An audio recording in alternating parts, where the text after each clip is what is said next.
먼저 우리가 살펴보고 있는 내용이 지금 어떠한 맥락과 또 흐름에서 주어지고 있는지를 알 필요가 있습니다.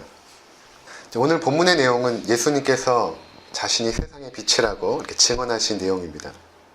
그리고 이 말씀은 초막절이라는 유대인 명절을 배경으로 하고 있습니다. 그리고 우리가 지난주에 살펴본 그 간음한 여인을 용서하신 그 사건은 성경 원문에는 없었던 것인데 이제 이곳에 삽입이 되었다라고 말씀을 드린 바 있습니다. 그럼 지금 이것이 어떻게 지금 연결되고 있는가 하면 여러분 7장 37절을 한번 보시기 바랍니다. 명절 끝날 곧 큰 날에 예수께서 서서 외쳐 이르시되 누구든지 목마르거든 내게로 와서 마시라. 나를 믿는 자는 성경의 이름과 같이 그 배에서 생수의 강이 흘러나오리라 하시니, 이렇게 말씀하셨습니다. 초막절에 이 말씀을 이제 하신 것이죠. 이 부분 우리가 이미 살펴본 바와 같이 예수님께서 생수의 근원이 되신다라는 그런 말씀이셨습니다. 그래서 그 배에서 생수의 강이 흘러나온다 할 때 그 배라는 것은 예수님을 믿는 자의 배라기보다는 예수님의 배를 말하는 것입니다. 그리고 배라는 것은 유대인의 사고에서 어떤 존재의 그 인격의 중심이기 때문에 그 예수의 인격의 중심으로부터 나오는 그것이 생수의 강인데, 바로 그 생명수가 우리의 영혼을 살린다라는 것이 바로 초막절 끝날 큰 날에 예수님께서 하셨던 말씀인 것입니다. 자, 그래서 요한이 특별히 주목했던 것이 무엇입니까? 예수님께서 죽으실 때에 그 배에서 피만 나온 것이 아니라 물도 함께 나왔다라는 것을 일부러 이제 언급을 합니다. 그것은 예수의 죽으심으로부터 나오는 그 죄 용서의 그 생수의 강, 우리를 깨끗게 하는 그 생수의 강이 바로 우리의 모든 죄와 허물을 덮는 그 생명의 능력임을 보여주시고 말씀하신 것입니다. 그러고 나서 오늘 8장 12절 말씀이 바로 연결이 되는 거예요. 이해가 되시죠? 그래서 오늘 8장 12절을 다시 한번 보시면 이렇게 말씀하십니다. 예수께서 또 말씀하여 이르시되, 이렇게 또 말씀하여 이르시되, 그러니까 내가 생수의 강이다라고 말씀하신 이후에 그 배에서 생수의 강이 흘러나온다 이렇게 말씀하신 이후에 또 말씀하신 것입니다. 또 어떤 말씀인가 하면 바로 오늘의 말씀인 것이죠.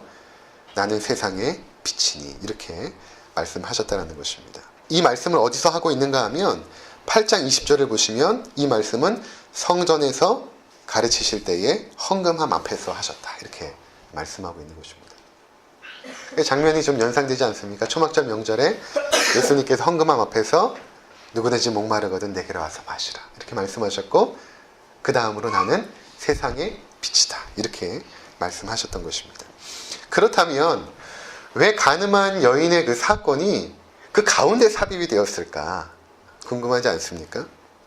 자, 이것은 7장에 예수께서 생수의 근원이시라는 것과 이 8장에 예수님께서 세상의 빛이라는 이 예수님의 이 말씀을 하나의 그림으로 보여주는 사건이 바로 간음한 여인을 용서하신 사건입니다. 자, 예수님이 생수의 근원이다 또는 세상의 빛이라고 하면 조금 추상적이게 들립니다. 교회를 오래 다니고 성경 공부를 좀 하신 분들은 알지만 그것을 처음 접하는 분들은 예수가 생수의 근원이라는 것이 무슨 의미일까? 예수님께서 세상의 빛이라고 하는데 그게 무슨 의미일까? 이게 좀 잘 와닿지 않습니다.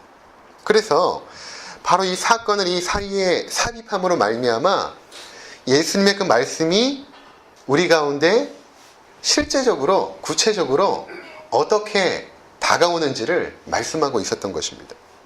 자, 이러한 이해를 가지고 지난주 사건을 다시 한번 살펴보겠습니다. 현장에서 간음한 여인이 등장하죠. 이 여인은 모세 율법으로 하면 돌로 쳐 죽여야 되는 여인이었습니다. 그리고 성전에서 예수님께서 말씀을 전하고 계셨습니다. 근데 사람들이 흥분하여서 예수님께 어떻게 해야 할까요? 라고 물어봤을 때에 예수님은 죄 없는 자가 돌로 치라고 말씀하셨죠. 그리고 그 말씀을 들은 거기에 돌을 들고 있었던 그 사람들, 돌을 들어 쳐 죽이려고 흥분되었던 그 사람들이 하나씩 돌을 내려놓고 그 자리를 뜨기 시작합니다. 예수님의 그 말씀이, 죄 없는 자가 돌로 치라는 그 말씀이 그들의 감춰있던 죄를 들춰내신 것입니다. 폭로해내신 것입니다. 무엇으로 그렇게 하신 것입니까? 예수님의 말씀으로 그들의 숨겨져 있는 죄를 들춰내신 것입니다. 어른으로부터 시작하여서 젊은이에 이르기까지 모두가 사라져버립니다. 자, 예수님께서 빛을 비추자 그 빛은 말씀으로 임했죠. 그 말씀으로 빛을 비추자 죄인들의 죄가 드러나게 된 것입니다. 이것이 이제 오늘의 말씀과 이제 연결이 되는 것입니다. 그리고 나서 그 죽음의 상태에 있던 그 여인이 살아나죠. 거기서 죽었어야 되는데 살아납니다. 살아나고 예수님은 그에게 다가가서 나도 너를 정죄하지 아니하노니 다시는 가서 죄를 범하지 말라. 그리고 그 여인이 새롭게 인생을 출발하게 된 것입니다. 곧 죄의 용서와 선포가 예수님을 통하여 이루어진 것입니다. 그 장소가 어딘가 하면 바로 성전이었던 것이죠. 그래서 굳이 요한은 예수님께서 다시 성전에 들어오셨다라고 8장 1절과 2절에 그렇게 기록하고 있는 건 아닙니까? 바로 이 성전이라는 곳은 하나님을 만나는 유일한 장소인데 그 죄인이 하나님을 만나기 위해서는 반드시 죄가 용서함 받아 하나님의 임재 앞에 들어가야 됩니다. 그리고 죄의 용서함을 받는 유일한 길은 구약에는 짐승의 제사를 드리는 것으로 말미암아 하나님의 임재 앞에 거했죠. 그런데 지금 참 성전이신 예수님께서 성전에 들어오셨고 그리고 진정한 제물이신 예수님께서 그 여인을 용서함으로 말미암아 그 여인의 모든 죄가 사함을 받고 새로운 삶이 시작되었다는 것을 보여주는 것입니다. 이것은 바로 7장에서 말했던 누구든지 목마르거든 내게로 와서 마시라. 나를 믿는 자는 성경의 이름과 같이 그 배에서 생수의 강이 흘러나오리라. 예수 그리스도께서 죽으심으로 말미암아 그 배에서 흘러나왔던 그 속죄함의 피와 그 물이 그 죽음 상태에 있던 여인을 살려내는 그 장면.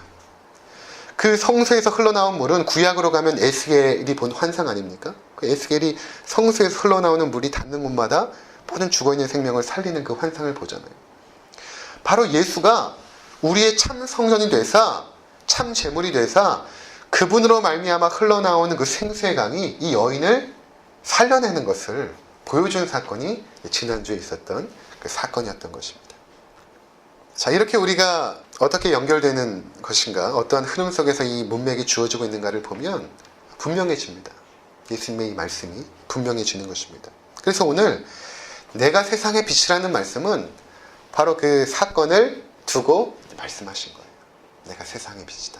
그 예수의 말씀을 통하여 우리의 그 숨겨져 있던 죄가 폭로되어지고 다 도망가 버리는, 하지만 그 가운데 있었던 죄인은 빛으로 나오는 그 광경을 오늘 예수님께서 말씀하고 있다는 것입니다. 그러면 좀 더 구체적으로 이 말씀이 어떤 의미인지 살펴보고자 합니다. 그 예수님의 말씀이 지금 초막절을 배경으로 하고 있다라고 말씀을 드렸습니다.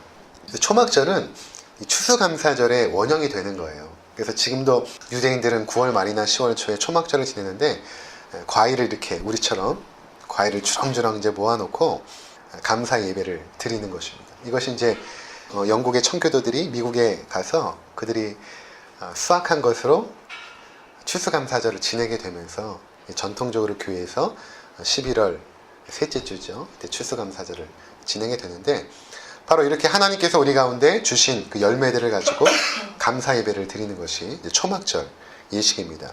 그런데 이 초막절 예식은 그러한 의미가 있을 뿐만 아니라 또 하나는 그들이 초막을 짓고 광야에서 텐트 생활했던 것을 기념하는 의식이기도 했습니다. 그래서 지금도 그들이 이제 아파트는 초막을 지을 수 없잖아요. 그러니까 아파트 베란다에다가 초막을 짓기도 하고 또 사람들은 길거리에다가 초막을 지어서 일주일 동안 생활을 하면서 그 광야 여정을 기념하는 그러한 의식을 지금도 이제 행하고 있습니다. 이때 이제 두 가지의 중요한 행사를 하는데 첫 번째는 무엇인가 하면 우리가 이제 이미 살펴본 바와 같이 실로암에서 떠온 물을 가지고 제단에 물을 붓는 의식이 있습니다. 두 가지 의미가 있는데 첫 번째로는 자신들의 조상들이 광야에서 목말라 죽어갈 때 하나님께서 반석에서 물을 내사 그들을 먹이셨던 것, 그것을 이제 그들이 추억하며 기념하는 것입니다. 뿐만 아니라 에스겔이 본 환상이죠. 성소에서 흘러나오는 그 물이 모든 죽어있는 생명을 살린다라는 그 구약의 이미지와 그림을 가지고 그들이 성소에다가 물을 붓는 의식을 했던 것입니다. 바로 그 배경으로 예수님께서 누구든지 목마르거든 내게로 와서 마시라 이 말씀을 하신 거예요. 그리고 또 하나 중요한 의식이 있었는데 그것은 무엇인가 하면 이 성전 앞에 여인의 뜰이라는 곳이 있습니다. 그 뜰에 큰 기둥을 세웠다고 해요. 이 촛대 기둥입니다. 등불 기둥. 큰 등불 기둥을 세우고 그것이 75피트라고 하니까 약 23m 정도 되는 굉장히 높죠. 그 기둥에다가 4개의 그 촛대를 세웁니다.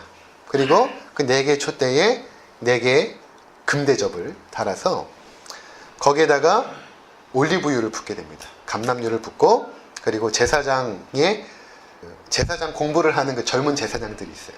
제사장이 되기 위해서 신학생 같은 거죠.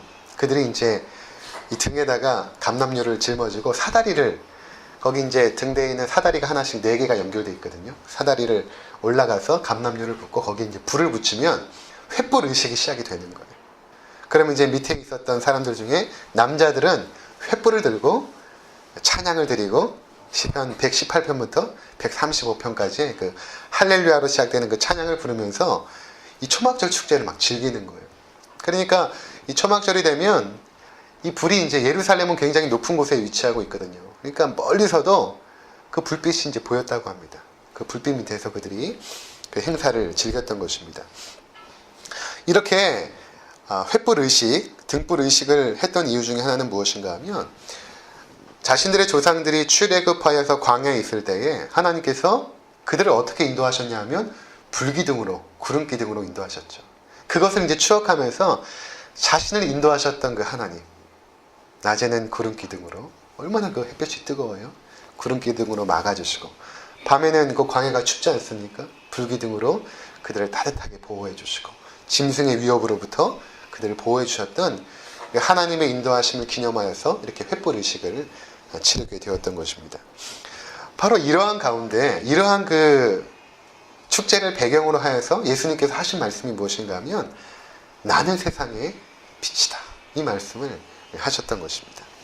이것은 요한복음에 나와 있는 7개의 나는 누구이다 그 시리즈 중에 두 번째 해당합니다. 첫 번째는 예수님께서 오병이어 사건이 끝나고 나서 나는 생명의 떡이다 이렇게 말씀하셨죠. 그리고 오늘 바로 초막절을 배경으로 하여서 나는 세상의 빛이다 이렇게 말씀하고 있는 것입니다.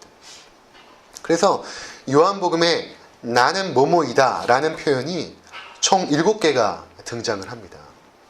그리고 요한복음에는 또 예수님의 그 이적 사건, 표적이라고 말하는 이 이적 사건이 또 7개가 등장합니다.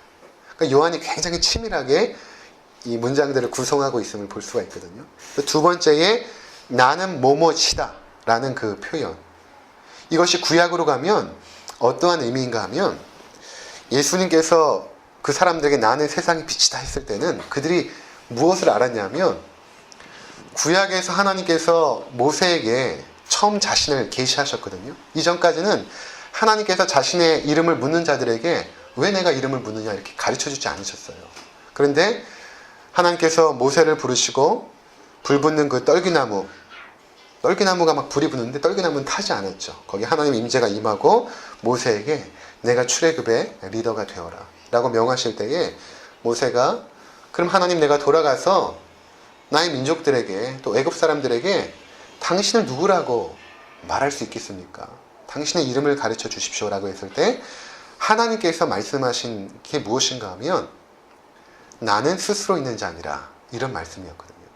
근데 이것이 에고 에임이라는 표현이에요. 에고 에임이. 나는 이다. I am이라는 표현이고 이 표현은 예수님께서 오늘 사용하셨던 나는 세상의 빛이다. 에고 에임이라는 표현과 정확하게 똑같은 것입니다. 그러니까 예수님께서 나는 세상의 빛이다 라고 했을 때는 내가 하나님이라는 것입니다. 구약에서 이스라엘 백성들을 인도하였고 나는 스스로 있는 자니라 라고 말했던 그때 모세에게 말했던 그 하나님이 바로 나다라는 거예요. 내가 하나님인데 어떤 하나님인가 하면 세상에 빛을 비추는 하나님이다 라고 지금 예수님께서 말씀하셨던 것입니다. 자, 그렇다면 예수님이 세상의 빛이라는 것이 과연 어떤 의미인가? 이것은 예나 지금이나 우리가 빛에 대한 어떠한 인식이 있죠. 그것을 전제하고 예수님께서 우리가 잘 이해할 수 있도록 말씀하신 것입니다. 그런데 또 한편에서는 성경에서 빛이 의미하고 있는 내용들을 담아서 또 말씀하신 거예요. 성경에서 이제 빛이 처음 등장하는 것이 어디입니까? 창세기 1장입니다. 창세기 1장 우리가 잠깐 보고 돌아왔으면 좋겠는데요. 창세기 1장 1절에서 5절입니다. 우리 함께 읽도록 하겠습니다. 시작. 태초에 하나님이 천지를 창조하시니라. 땅이 혼돈하고 공허하며 흑암이 깊음 위에 있고 하나님의 영은 수면 위에 운행하시니라. 하나님이 이르시되 빛이 있으라 하시니 빛이 있었고 빛이 하나님이 보시기에 좋았더라. 하나님이 빛과 어둠을 나누사 하나님이 빛을 낮이라 부르시고 어둠을 밤이라 부르시니라. 저녁이 되고 아침이 되니 이는 첫째 날이니라. 하나님께서 첫째 날 이제 빛을 창조하시는데 이 빛은 태양을 말하는 것은 아니에요. 예전에 어떤 이단이 저희 교회 와가지고 저랑 토론하려고 막 얘기하더라고요. 왜 하나님께서 빛을 창조하셨는데 나중에 넷째 날 보면 또 태양을 창조하시거든요. 이 빛은 뭐고 이 빛은 무엇입니까? 그 사람이 결국 신천지인데 막 저한테 따지더라고요. 근데 여러분, 빛이 꼭 태양일 필요는 없어요. 그렇지 않습니까? 우리가 뭐 불을 붙여도 빛이 나잖아요. 그러니까 태양이 없어도 빛은 비치는 것입니다. 빛은 있어요. 근데 하나님께서 첫째 날 창조하신 것이 무엇인가 하면 바로 빛이라는 것입니다. 근데 그 빛을 창조하기 전에 어떤 상태였는가? 2절에 보니까 땅이 혼돈하고 공허하며 이렇게 말하죠. 그러니까 이 땅이 혼돈하고 공허했다는 것은 영어로 보니까 틀도 없었고 내용도 없었다는 것입니다. 그러니까 어떤 프레임도 없고 컨텐츠도 없는 것입니다. 혼돈하고 공허한 그런 상태였다는 것입니다. 그런데 거기에 이제 빛이 임한 것입니다. 이것이 이제 첫째 날이죠. 그러니까 빛이 임하자 그 빛이 하나님 보시기에 좋은 상태가 된 것이죠. 이것을 좀 더 쉽게 설명드리면 이렇습니다. 이제 캄캄한 밤에 예를 들어서 여러분들이 이제 교회에 기도하러 이제 오신 거예요. 깜깜해서 아무것도 안 보이는데 이제 불을 딱 켰습니다. 켰는데 강대상은 엎어져 있고 화분은 넘어져서 깨져가지고 막 흙이 널브러져 있고 의자들도 막 산만하게 널브러져 있는 것입니다. 혼돈 상태인 거죠. 자, 빛이 들어오자 그 혼돈이 눈에 들어온 것입니다. 그 무질서가 눈에 들어온 것입니다. 근데 여기서 우리가 생각해 봐야 될 게 무엇인가 하면 우리는 그렇다면 왜 강대상이 엎어져 있고 화분이 엎어져 있는 것을 혼돈이라고 말할까요? 그것을 왜 무질서라고 말할까요? 왜 우리는 혼돈과 무질서를 규정하는가 하는 것입니다. 그것은 우리의 인식 가운데 이미 뭐가 있냐면 질서라는 인식이 있어요. 우리의 인식 가운데는 정돈이라는 의식이 있는 것입니다. 누가 가르쳐주지 않았는데 아름답다 또는 바르다, 옳다라는 인식이 우리 머릿속에 있습니다. 그래서 빛이 비쳤을 때에 이것이 혼돈되었다라는 것을 우리는 알게 되는 것이죠. 만약 그러한 것이 없다면 우리가 어떠한 것을 근거로 혼잡스럽다 또는 무질서하다 이런 것을 판단할 수 있겠습니까? 무엇이 옳다 또는 무엇이 그르다라는 것을 판단할 수 있겠습니까? 옳고 그름을 판단할 수 있으려면 그 판단의 근거가 있어야 되는 것이죠. 그런데 빛이 딱 비춰버리면 그것이 판단되어진다는 것입니다. 아름다움과 추함이 판별되어지고 질서와 혼돈이 판별되는 것입니다. 그래서 이제 우리가 예배당에 이제 불을 켜고 강대상을 세우고 화분에 흙을 치우고 의자를 가지런히 세워놓습니다. 우리가 무엇을 하는 것이죠? 그것은 이 예배당의 목적에 맞게 예배 드리기에 가장 합당한 공간으로 모든 것들을 배치하고 정돈하는 것이죠. 그래서 여기는 이제 제가 배치한 공간입니다. 제가 나름대로 예배 드리기에 가장 적합하도록 이렇게 지금 배치를 한 것입니다. 그때 사람들이 느끼는 것이 무엇인가 하면 조화롭다, 예쁘다, 아름답다라는 것을 느끼게 되는 것입니다. 자, 이러한 생각을 이제 가지고 예수가 빛이라는 의미가 무엇인가를 파악하면 조금 쉽습니다. 혼돈 가운데 빛이 비추면 그 사물의 정체가 드러납니다.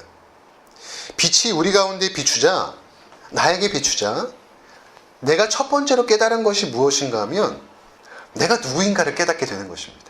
그 전까지는 잘 몰라요. 내가 누구인지를 잘 몰라요. 그냥 내가 내 나름대로 스스로 정립한 나에 대한 모습이지 그게 진짜로 내가 아닙니다. 그런데 빛이 비추자 나의 실체가 정확하게 드러납니다. 근데 그 실체를 정확하게 보니까 내 모습이 너무나 더럽고 추악한 죄인이라는 사실을 발견하게 된 것입니다. 그리고 그 빛이 강렬할수록 내 존재의 역겨움을 느끼게 돼요. 내가 너무 더럽구나. 내가 얼마나 하나님 앞에서 더럽고 추악한 죄인인가를 깨닫게 된다는 것입니다. 어둠 가운데 있을 때는 내가 나를 모릅니다. 그러나 빛이 비추자 내 실체를 정확하게 보게 되었는데 그게 죄인이라는 것입니다. 그리고 내 존재가 얼마나 무가치한 존재인가를 깨닫게 된다는 것입니다. 여러분, 이것이 이제 우리 삶의 그 변화의 시작이거든요.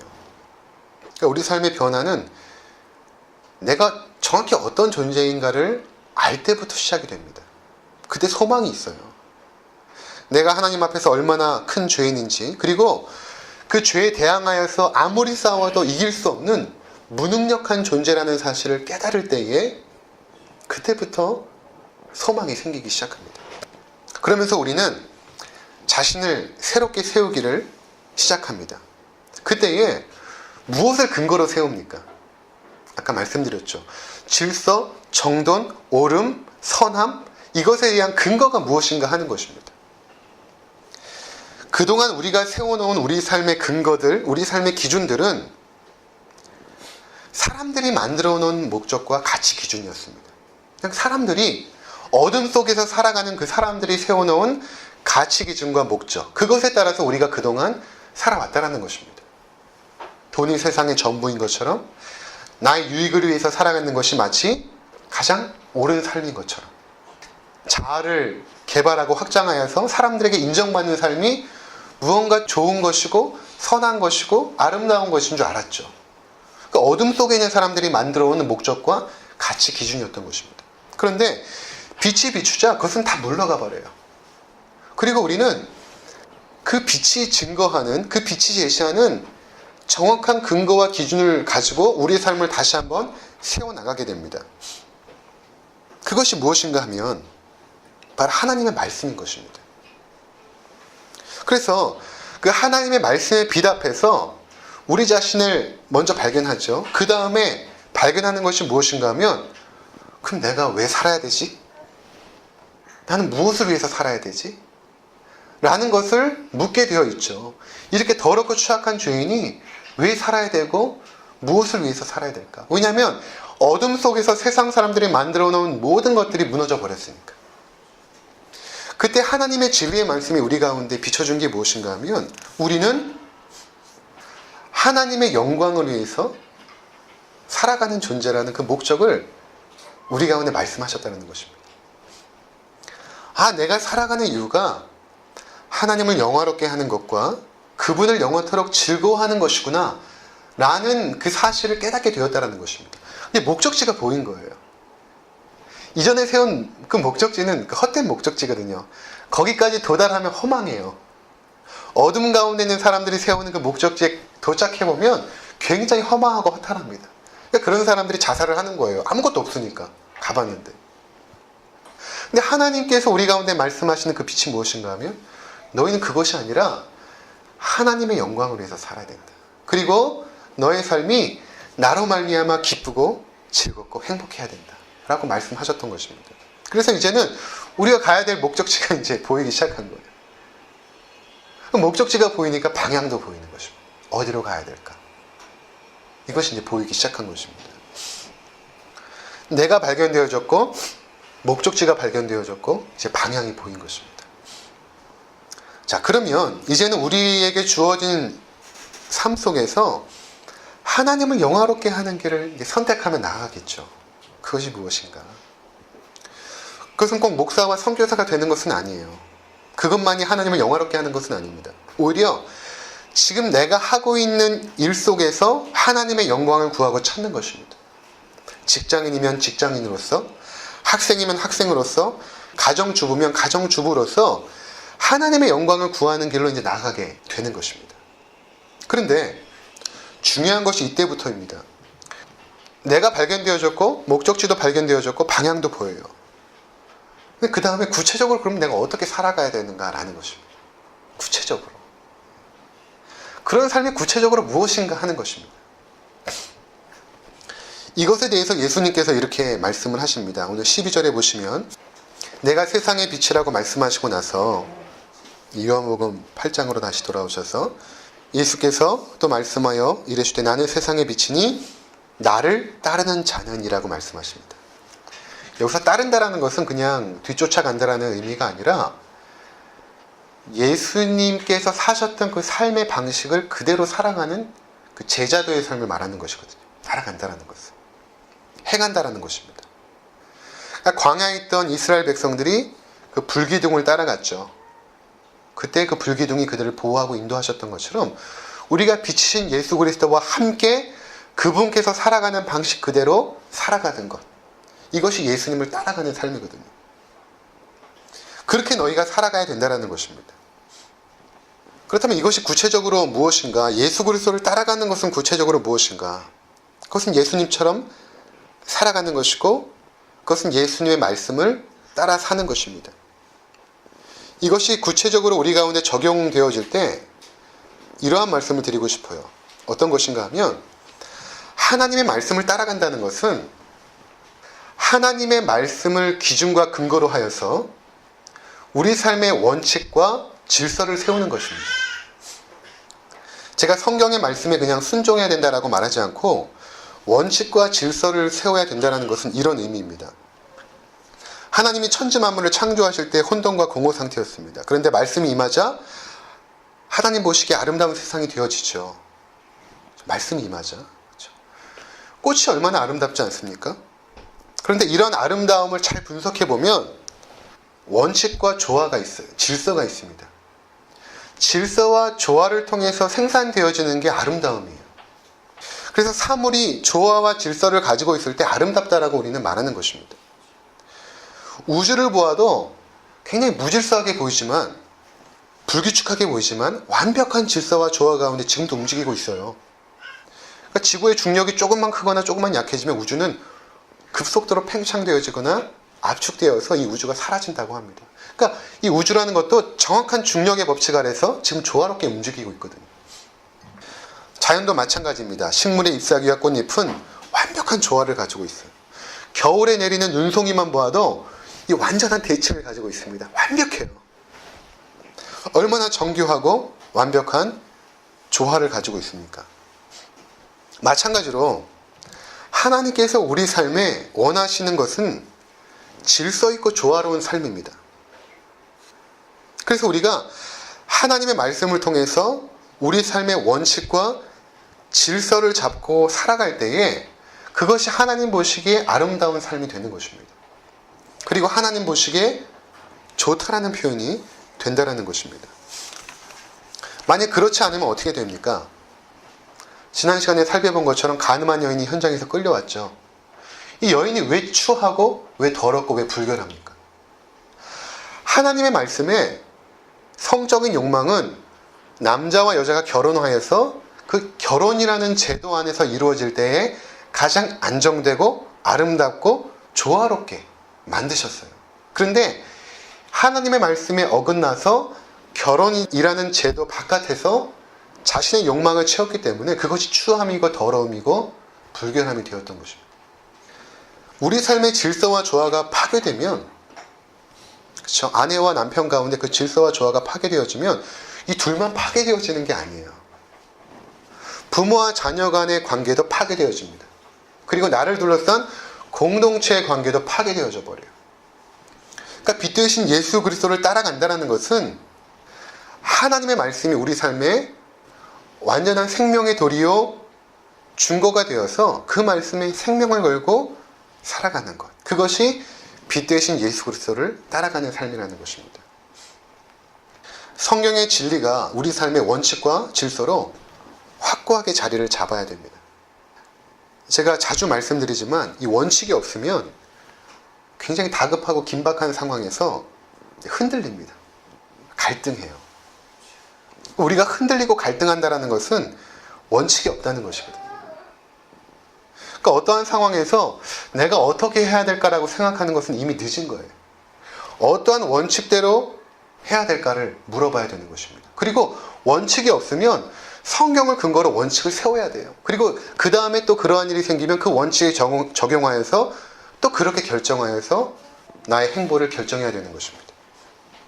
그리고 우리 삶에 진리의 말씀으로 세워진 그 수많은 원칙의 기둥들, 그리고 그 사이를 우리가 반복하며 살아갈 때 우리 삶이 하나님의 백성으로서 아주 견고하게 세워지는 것이거든요.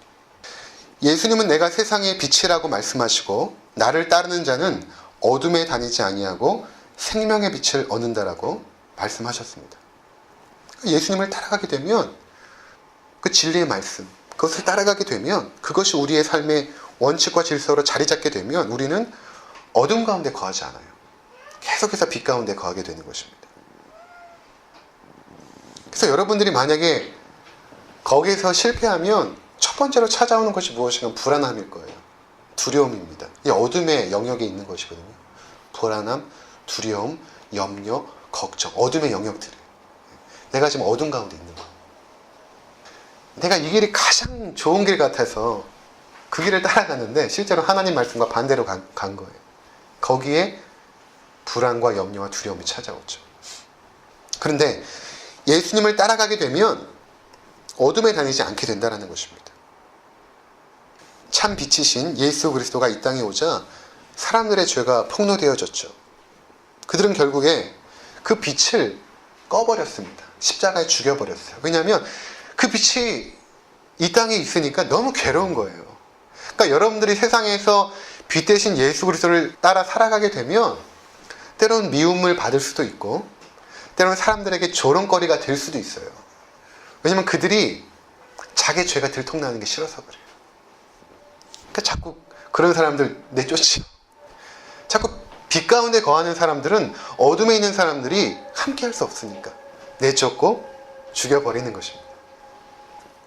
그러나 부활하신 예수님은 그 빛을 더욱 찬란하게 비추셨습니다. 요한계시록 21장 23절에 보면 요한이 이제 마지막 새 예루살렘이 하늘로부터 내려온 것을 보는데 이렇게 말합니다. 그 성은 해나 달의 비침이 쓸데없으니 이는 하나님의 영광이 비치고 어린 양이 그 등불이 되심이라 이렇게 말합니다. 어린 양이 그 등불이 되십니다. 저도 이거 공부하면서 깨달은 것 중에 하나가 뭐냐면 초막절에 밝히는 그 등불 있지 않습니까? 거기에 그 심지가 무엇인가 하면 그 제사장의 낡은 옷으로 만든대요. 그 심지를 4개를 꽂아서 심지를 만드는데 예수님이 우리의 참 제사장이잖아요. 근데 예수님이 십자가에 돌아가시고 나서 거기 군병들이 예수님이 입으셨던 옷을 4조각으로 자릅니다. 그렇죠? 예수님께서 우리를 밝히는 등불이셨다라는 거예요. 요한은 바로 그 모든 이미지를 가지고 이 말씀을 지금 증거하고 있는 거예요. 예수님이 세상의 빛이라는 그 말씀을. 광야와 같은 이 세상에서 빛이신 예수 그리스도를 우리는 따라가야 되는 것입니다. 그러면 우리도 그 빛을 얻게 돼요. 근데 우리는 발광체가 아니죠. 우리 안에는 빛이 없어요. 우리는 달처럼 반사체입니다. 태양의 빛을 받아서 반사하는 반사체죠.